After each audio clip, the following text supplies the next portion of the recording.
This is Ronald Coleman, inviting you to radio's most dramatic half hour, Favorite Story.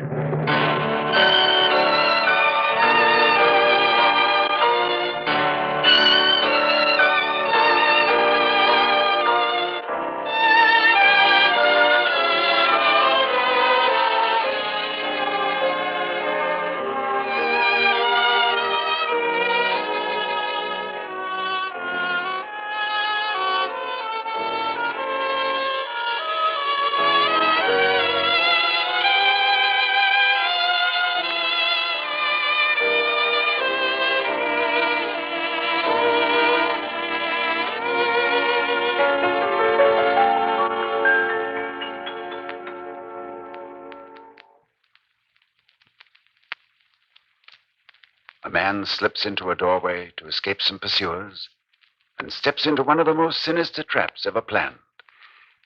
But wait, I don't want to be like the chap who saw the movie before you did and spills the whole yarn. This week, it's the favorite story choice of the eminent author and critic, Mr. Henry Seidel Canby, chairman of the editorial board of the Book of the Month Club and the Saturday Review of Literature. The story Mr. Canby chose is Stevenson's unusual romance, Sire De Maletroits' Door. Now, there's an odd thing about this favorite story. To really enjoy it, you must see what happens. So we're giving you a pair of radio eyes for the next half hour. We're going to dramatize the story as if it were a motion picture, which you might see on the screen of your local theater.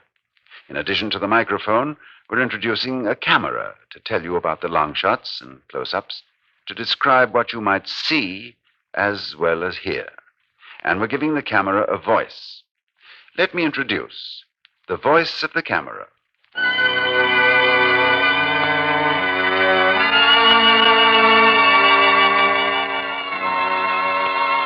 Long shot. Night. A jagged hilltop somewhere in northern France.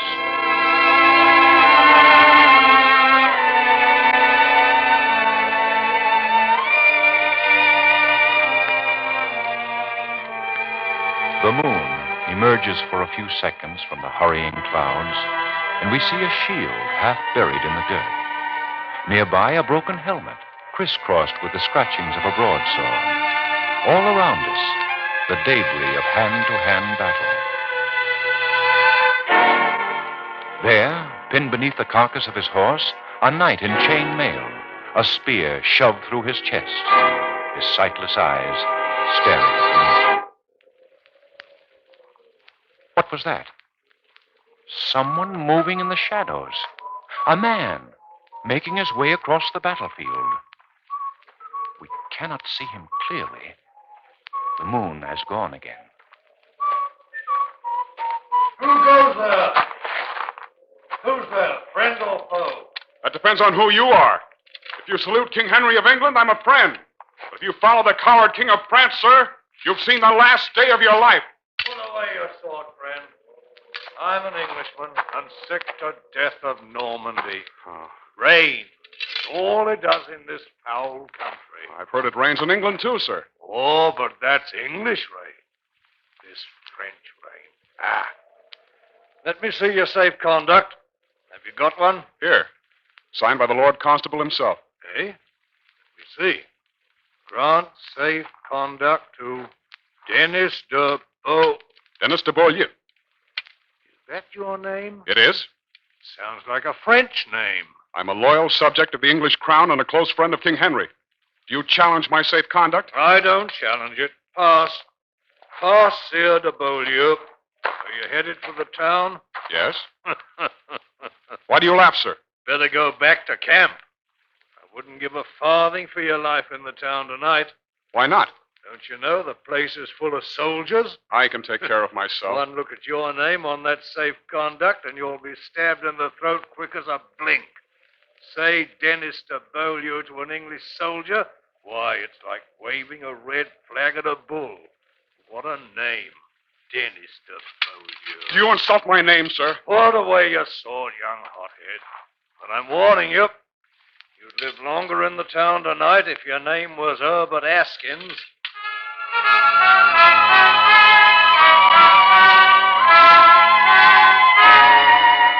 Medium close shot. Exterior. Night. Dennis is striding into the outskirts of the town. He stops by the light of a window to scrape the caked mud off his shoes. He's a handsome fellow, this Dennis. Tall, young, richly dressed.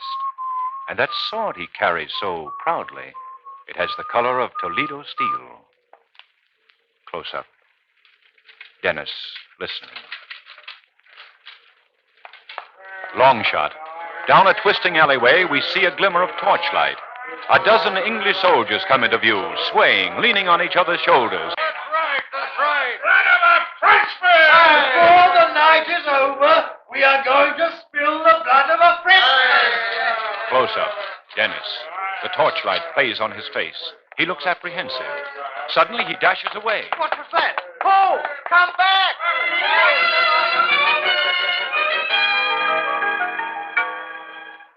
Montage. Dennis runs through the shadows. The men with torches close behind him. He twists up a dark side street. They follow. He doubles back into a courtyard. His pursuers lose him for a moment. Dennis pauses in a doorway. Close up. Dennis, breathing hard. This way, you fool! I swear to you, he went into the courtyard. Medium close up. Dennis looks for a new hiding place. The moon comes out. No other place to go, no other entrance to the courtyard. Long shot. The men with the torches coming nearer. Close up. Dennis, torchlight on his face. He flattens himself against the door. He presses against it. Well, he slips inside the open door, quickly closes it behind him. Oh, darkness. Complete darkness. Oh, the saints be praised. Goodbye. Goodbye. Have a pleasant evening, gentlemen, and I hope I never see you again until the life everlasting. Preferably not then. Where the devil is the knob on this door? No knob. No latch string. No handle. It's absurd. I can't even get a finger hold along the edge.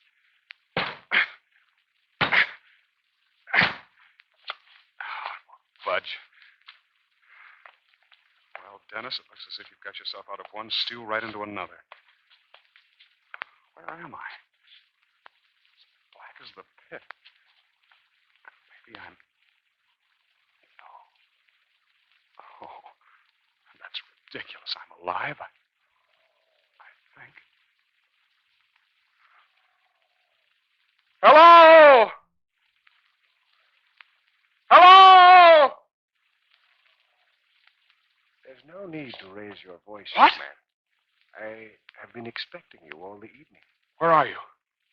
I can't see. Of course you can't see. There is no light. I have often observed it is difficult to see when there is no light. You've been expecting me? All evening. Pray sit down. There's a chair close behind you. Sir, I'm afraid you're mistaken. My coming here was extremely accidental. Oh? I'm not who you think I am. If you were expecting a visitor, let me assure you I'm not your man. No. No, my coming in here was an accident. I was pursued. Well, here you are, which is the main point. For the time being, you may put yourself entirely at ease, my young friend. We shall arrange our little affairs presently. Affairs?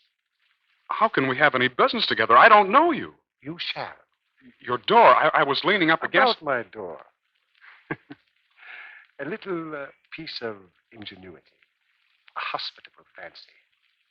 As you said yourself, you had no intention of meeting me tonight. We old people look for such reluctance now and then.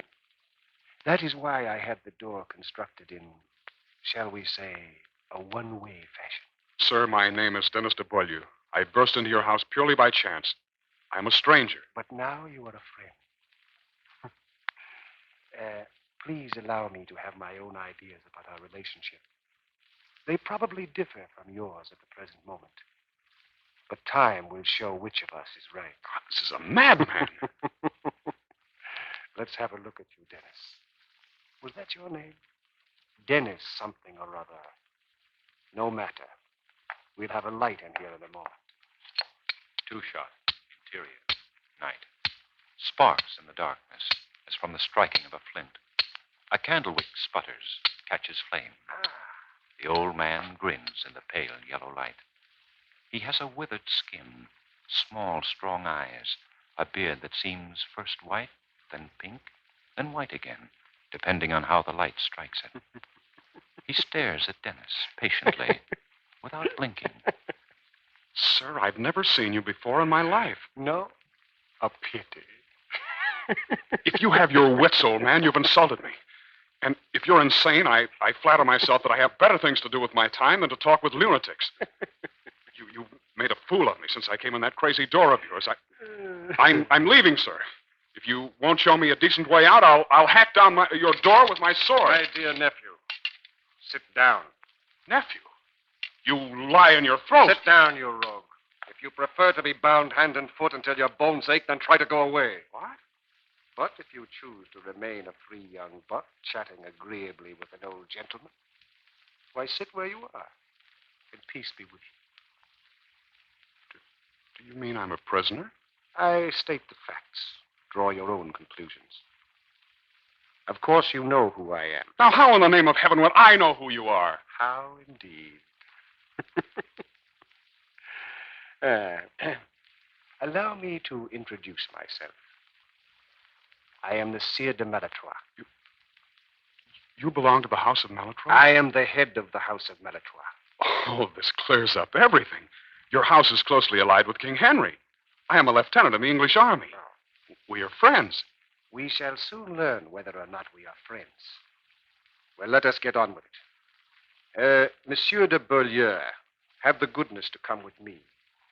I shall have the honor of introducing you to my niece, who has been awaiting your arrival with great impatience. Medium long shot. The Sire de Maletroits rises and walks down a long, stone-vaulted corridor. Dennis follows behind him. At the end, they come to a curtained archway. The Sire de Maletroits pauses, then pulls the curtains aside. Medium close shot. Interior of a little chapel with glazed windows. Kneeling on the steps of the altar, a fresh young girl, 19 perhaps, dressed in a bridal gown. She holds her head lowered, as if in my shame. child. Blanche, I have brought a friend to see you. Oh, Uncle, spare me. Turn around, my dear, and give him your pretty hand. Very well. Uncle, that is not the man. I swear to you, that is not the man. Of course not. I expected as much. It was so unfortunate you could not remember his name. Oh, I've never set eyes on him before. Sir, if you're a gentleman, bear me out. Have you ever seen me in all your life? I have never had that pleasure, mademoiselle. Oh? Monsieur, believe me, this is the first time that I have ever met with your engaging niece. How sad. In that case, I shall give you 20 minutes to get acquainted. At the end of which time, Blanche de Maletroits and Dennis de Beaulieu will become husband and wife.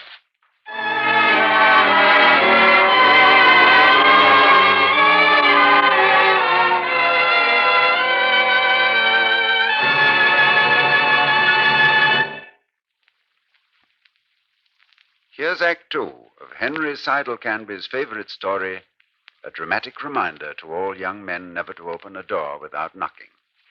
For on the other side, you might find the Sire de Maletroits. Well, our two young friends, Blanche and Dennis, are in a rather delicate dilemma. It's not easy to fall passionately in love in 20 minutes, especially when someone is timing you. Even though the young man may be handsome, and the young lady, as the troubadours might say, passing fair. To give you a vivid picture of what's happening in the story, I return you to the voice of the camera.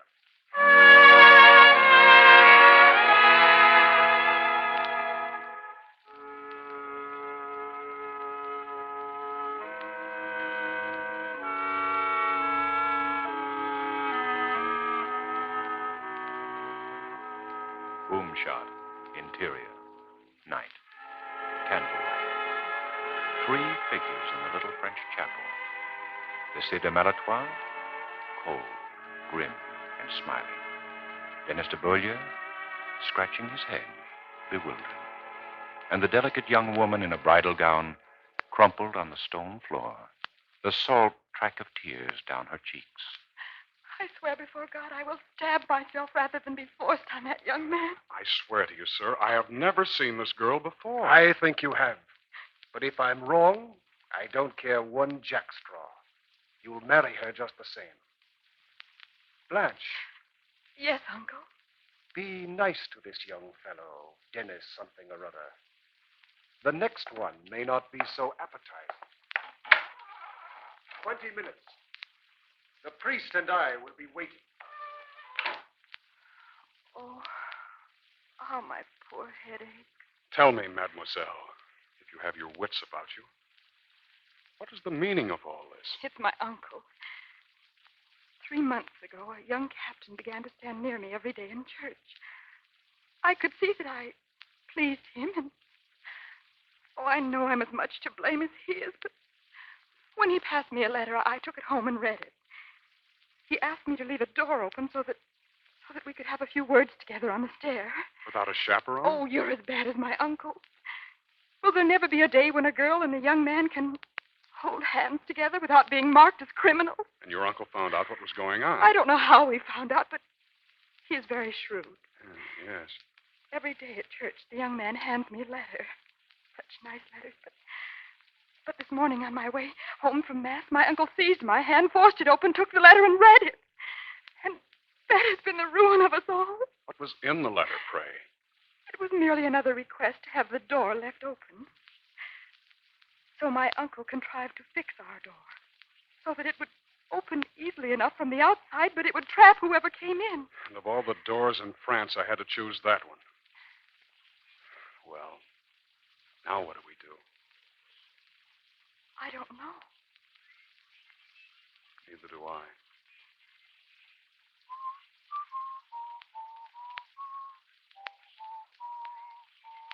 What are you doing? Hmm? That noise. I'm whistling. Whistling? Yes. Everybody does it in England. I've never seen anyone whistle before. Really? Well, we can't whistle our way out of here, it's certain. Listen, Blanche, the young man, you love him? I think so. Aren't you sure?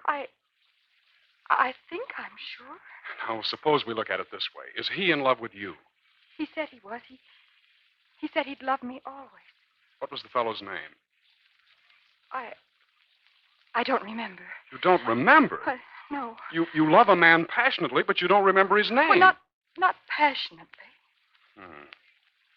Well, somehow we should be able to locate this fellow, explain the situation to him. No. I'd rather die than be so disgraced. It's very trying on a young girl's modesty to be forced on a gentleman. It certainly is. It's disgraceful. Madam, I'm going to show the Sire De Maletroits the error of his meddling with your courtship, and by heaven, I'll make him come back here and apologize to you. The young gallant returns so soon. I do, sir. With a decision? Sir, I have come to a decision. It is beastly of you to torture your niece this way. If I'd been offered her hand freely, I would have been proud to have her as my wife. But under these circumstances, I must refuse. Indeed. And I advise you, Sire De Maletroits, to beg her forgiveness for this harsh treatment. Monsieur, I am afraid you don't understand the choice I am giving you in this matter. You had 20 minutes to decide whether or not you would marry my niece. Those minutes have now dwindled to fewer than 15. And just to help you arrive at the correct decision, I'd like to have you look out this window. Medium shot. Night. Through the window casement, we can see the moonlit courtyard, the battlements of the castle of the Sire De Maletroits. The camera rolls in closer to show an iron ring fixed in the masonry. Dangling from it, a rope. And at the end of the rope... A noose. Exactly. Made of very stout rope, you will notice. You would hang your niece? No. I would hang you. Frankly, I have no desire to see you kicking your heels in my courtyard. But you have been with my niece, alone and unchaperoned. Do you still believe that I believe what I choose. And if you aren't the guilty person, at any rate, you're in on the secret. So if you won't marry the girl, at least I can stop the scandal. You can't hang me. I still have my sword. And I still have 100 loyal knights awaiting my command. They will take away your sword as one takes away a bright toy from a baby. Nephew, choose whichever embrace you prefer. My niece's arms about your neck, or a rope.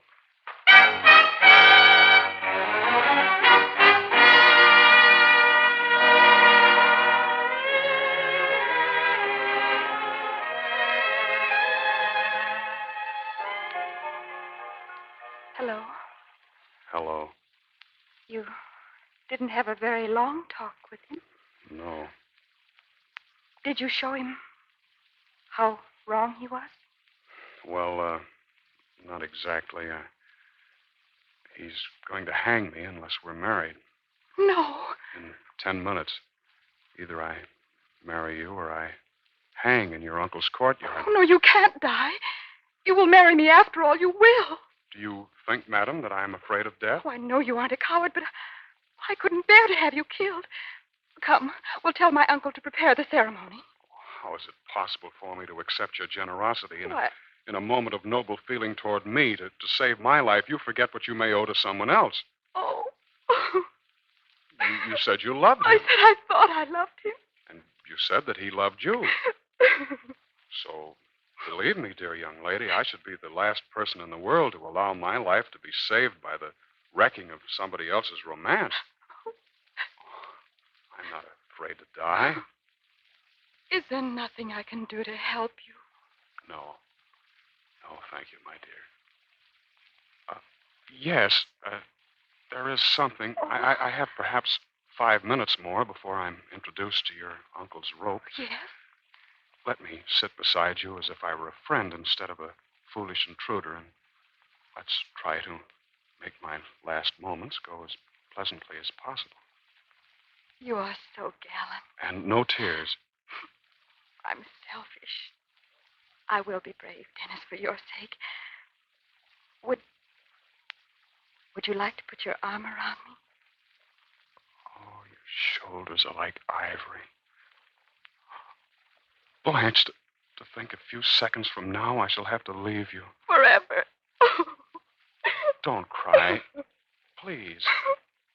Look, whenever you feel sad, the best way to keep from crying is to whistle. Whistle? Yes. You can't cry and whistle at the same time, so if you're whistling, that keeps you from crying. How do you do it? Like this.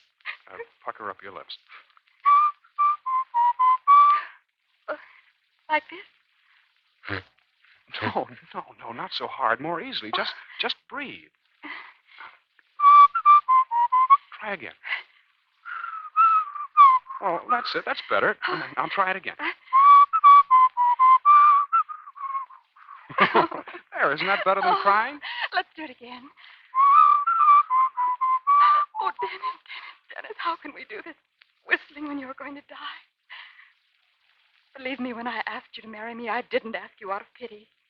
It was love that made me ask you, pure love.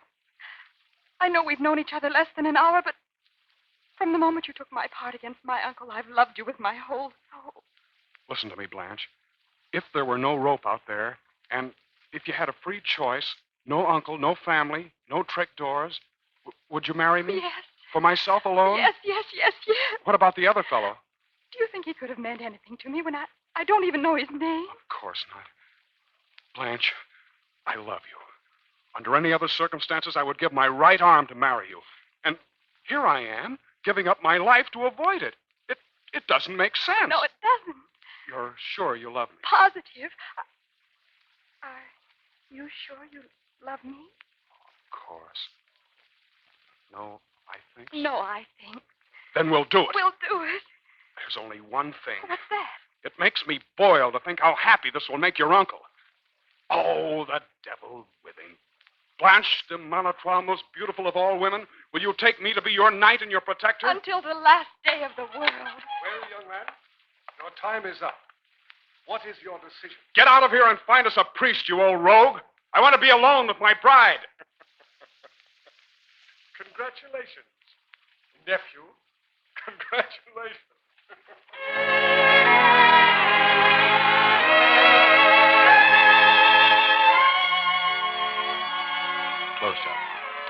Dennis and Blanche in each other's arms. Darling. I can't believe that this night, which started out so badly, could end up as beautifully as this. Dennis, Yes, my love. there's something I ought to tell you. Later, my darling. Oh, no, now. The captain What captain? in the church What church? who asked me to leave the door open. What door? His name was Florimond de Champs-de-Vert. I didn't hear you. I didn't hear a word you said.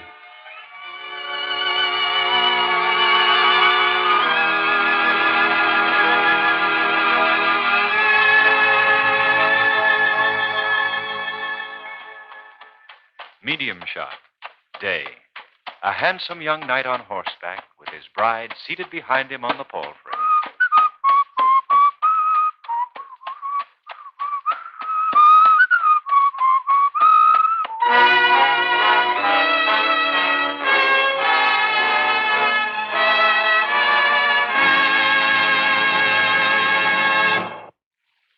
A happy ending is always fashionable, and we're grateful to Robert Louis Stevenson for rescuing the young lovers from their difficulties. And our thanks to Dennis and Blanche in the persons of Howard Duff and Janet Waldo. We all hope you and Mr. Henry Seidel Canby enjoyed hearing his favorite story. It's a Russian adventure next week by that greatest of all Russian storytellers, Leo Tolstoy. An innocent man is sent to Siberia by the Tsarist government. And what happens to him is told in Broadway producer Eddie Darling's favorite story, God Sees the Truth But Waits. We hope you'll be listening.